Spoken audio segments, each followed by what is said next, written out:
productivity coach. Stephanie Frank, who is also a productivity coach and wrote a book called The Accidental Millionaire. These are not people that before my transformation into dynamite would have ever come into my circle. You see what lessons I'm learning? Oh, when you own your presence, your circle expands. People are drawn to you. Mitch Matthews, who originated the Big Dream Gathering and just wrote a book called Ignite. And of course, Bob Berg and John David Mann were people that I never expected to meet that I now work with.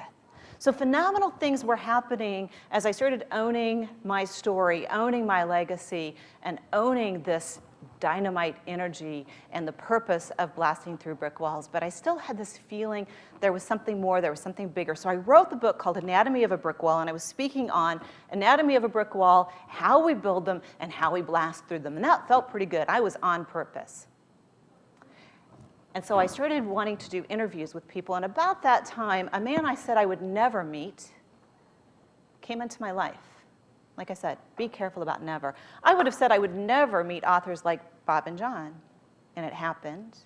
I would have said I would never work with or be coached and mentored by people like Kimberly, people like Stephanie, but it happened. So I shouldn't have been too surprised when somebody else that I had said from stage after stage after stage, a man I will never meet, actually reached out and said hello. One of the questions that I was asked at the break was, am I going to tell you about the book that saved my life? Of course I'm going to tell you about the book that saved my life. Who knows what it might do for yours? It's written by a gentleman named Richard Bach. Some of you may remember Jonathan Livingston Seagull.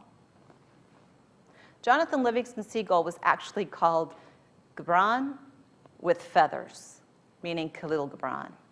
It was transformative story, a metaphysical approach to growing and being. He followed it up with a book called Illusions. Now, when I discovered Illusions, I'd never heard of Richard Bach. I'd never heard of Jonathan Livingston Seagull.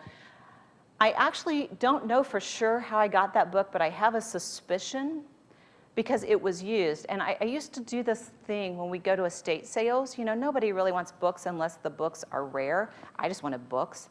So there are boxes of books that would be under the tables. You know, the top of the table would be all the remnants of people's lives, and underneath would be the stories of people's lives. And I didn't really care much about the remnants on the tabletop. I cared about the stories underneath. So I would crawl under the table and I would rearrange the boxes. And I know that's not really fair. But nobody pays attention to a kid down there sorting through books. And so I would create boxes of books that I wanted. And then I would tug on Mom's sleeve and I'd be like,